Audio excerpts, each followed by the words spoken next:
की शाम भी रोज की तरह ही थी। घर के अधिकतर सदस्य अपने अपने कमरों में थे। मैं रसोई में अपना काम निपटा रही थी। अचानक बाहर से मुझे मेरे पति की आवाज सुनाई दी। शायद वो मुझे बुला रहे थे। अभी थोड़ी देर पहले ही वो अपने जिम से घर लौटे थे। आखिर उनकी आवाज सुनकर गैस को धीमी आंच पर करके मैं रसोई से निकलकर अभी बाहर आई ही थी। इससे पहले कि मैं उनसे कुछ पूछती, एक जोरदार थप्पड़ मेरे गाल पर आकर लगा। कुछ पल के लिए सब कुछ सुन्न सा हो गया। ना मुझे कुछ सुनाई दे रहा था, ना ही मुझे कुछ दिखाई दे रहा था। मैं जमीन पर एक तरफ गिरी पड़ी थी, पर उस एक थप्पड़ की गूंज पूरे माहौल में गूंज चुकी थी। घर के हर कमरे में वो गूंज सुनाई दे रही थी। घर के बाकी सदस्य, देवर और ससुर जी भी निकलकर बाहर हॉल में आ गए थे। वहीं जहां ये थप्पड़ मेरे गाल पर पड़ा था, वहीं जहां सासू माँ अपनी विजी मुस्कान के साथ अपने बेटे के पौरुष पर इतरा रही थी। आखिर उनके बेटे ने उनके कलेजे को ठंडक प्रदान जो कर दी थी। सचमुच आज जब उनका बेटा मेरे गाल पर थप्पड़ लगाकर मुझे कमजोर साबित कर रहा था, तब सासू माँ को अपने बेटे पर गर्व महसूस हो रहा था। आखिर वो उनके दूध का कर्ज जो उतार रहा था। एक जिम जाने वाला बंदा जिसके अच्छे खासे बाइसेप्स हो, वो अगर थप्पड़ मारे तो कैसा लगता है। बस वही हाल मेरा हो रहा था। मैं अस्तव्यस्त अवस्था में जमीन पर पड़ी हुई थी। मुझे ये भी होश नहीं था कि मेरा दुपट्टा कहीं और जाकर गिरा है। मुझे लगा कि कोई तो मेरे लिए बोलेगा, पर ये देखकर ससुर जी बोले, बिल्कुल शर्मो हया नहीं है। यहाँ देवर ससुर सब लोग खड़े हैं और इसके सिर से दुपट्टा गायब है। लोग क्या कहेंगे। राम राम, घोर कलयुग है। कहते कहते ससुर जी भी वापस अपने कमरे में चले गए। उन्हें इससे कोई लेना देना नहीं था कि इस घर में मेरे साथ क्या हो रहा है। उन्हें सिर्फ इसकी चिंता थी कि उनकी बहू का दुपट्टा उनके सामने सिर पर नहीं था। ससुर जी की बात सुनकर मेरे पति ने जबरदस्ती मुझे बाहों से पकड़कर उठाया और खींचते हुए कमरे में ले गए और ले जाकर पलंग की तरफ धकेल दिया। सब कुछ इतना जल्दी जल्दी हुआ कि कुछ समझ ही नहीं आया। कुछ देर बाद मुझे होश आया, लेकिन जब तक होश आया तब तक स्वाभिमान तार तार हो गया। मुझे तो यह भी नहीं पता कि मुझे थप्पड़ पड़ा क्यों था। आखिर ऐसी क्या गलती कर दी थी मैंने। अभी तक तो मेरी शादी को सिर्फ 1 महीना ही हुआ है, पर यह 1 महीना कोई सपने जैसा नहीं है। एक एक्सीडेंट में माता पिता की मौत के बाद लोगों के कहने पर फटाफट अपनी जिम्मेदारी निभाने के चक्कर में चाचा ताऊ ने मेरी शादी इस घर में कर दी, क्योंकि उस संयुक्त परिवार में बेटी मैं अकेली ही थी। चाचा और ताऊ के 2 बेटे थे। पुश्तैनी जायदाद में पिता का भी हिस्सा था, हालांकि वो हिस्सा अभी भी मेरे नाम पर था। ये बात मेरे ससुराल वाले बहुत अच्छे से जानते थे, इसलिए खुद यह लोग रिश्ता लेकर आए थे। उन्हें लगा था कि दहेज में वो पूरा हिस्सा मुझे मिलेगा, पर मैंने उसे लेने से मना कर दिया कि अभी मुझे उसकी जरूरत नहीं है। बस यही बात इन लोगों को कचोट गई। ये अलग बात है कि मेरे चाचा ताऊ ने वो हिस्सा मेरे लिए संभाल के रख लिया, पर ये बात मेरे ससुराल वालों को पता नहीं। यहाँ आई तो ससुराल में सासू माँ का बोलबाला था। घर में कहने को 3 पुरुष हैं, पर सब उन्हीं की जबान बोलते हैं। थोड़ी देर बाद सासू माँ की बाहर से आवाज आई, अरे ओ महारानी, कब तक आराम फरमाती रहेगी? बाहर आकर रोटियां तो सेंक। यहाँ सब कब से भूखे बैठे हैं। आखिर रोटी सिसकती मैं अपने दुपट्टे को सही करती हुई बाहर आई। मुझे देखकर मेरे पति ने कहा, अब तो सबक मिल गया होगा। आज के बाद खबरदार मेरी माँ को किसी काम के लिए कहा तो। वो यहाँ किसी की नौकरानी नहीं है।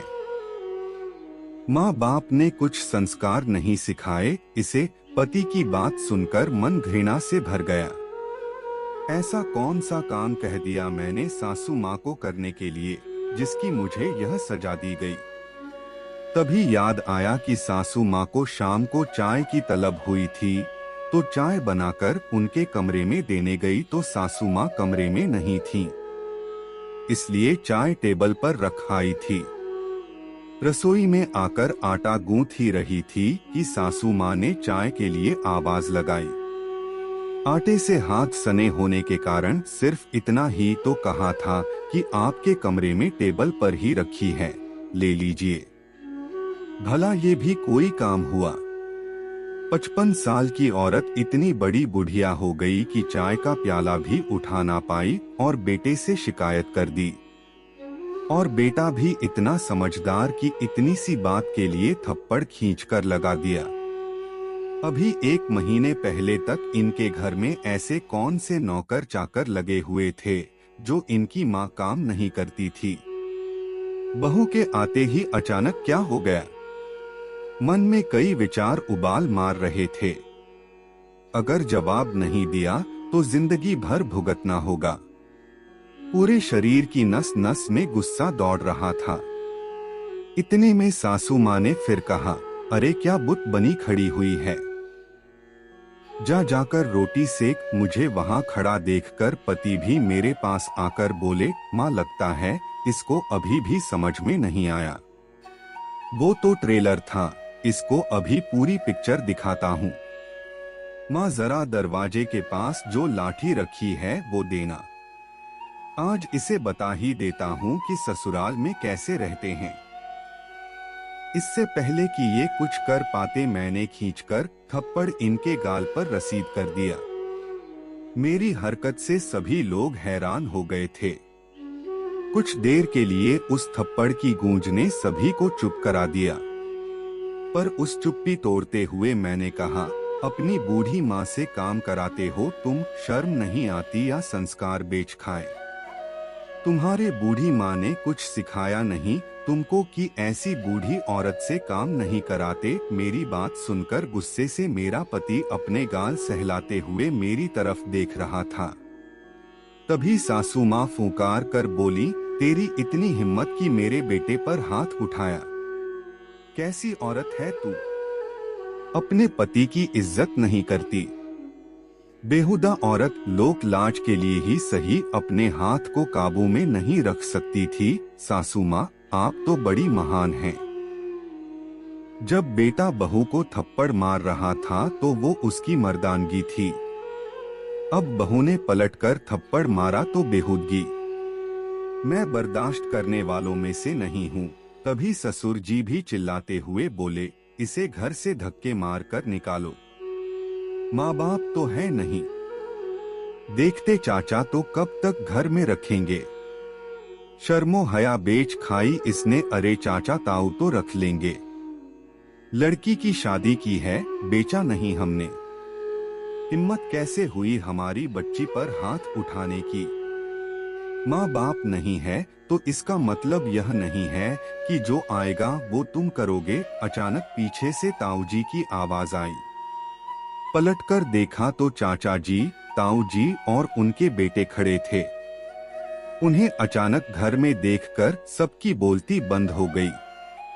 तभी चाचा जी बोले, हम तो सोच रहे थे कि त्योहार नजदीक है, अपनी बेटी को लिवा लाते हैं। पर यहाँ तो माहौल ही कुछ और है। हमने बेटी मारने पीटने के लिए नहीं दी आप लोगों को। अरे नहीं नहीं, आपको कुछ गलतफहमी। ससुर जी ने बात को संभालने की कोशिश की पर ताऊ जी ने हाथ दिखाकर रोक दिया। ले जा रहे हैं हमारी बेटी को, अब सीधे कोर्ट में ही मिलना। बहुत बड़ी गलती की तुमने इसे बिन माँ बाप की बच्ची समझकर। गलती हमारी थी कि हमने लोगों के कहने पर इसकी शादी जल्दी कर दी। सासू माँ ने अपना तुरुप का पत्ता फेंका। हाँ हाँ, ले जाओ, बिल्कुल ले जाओ।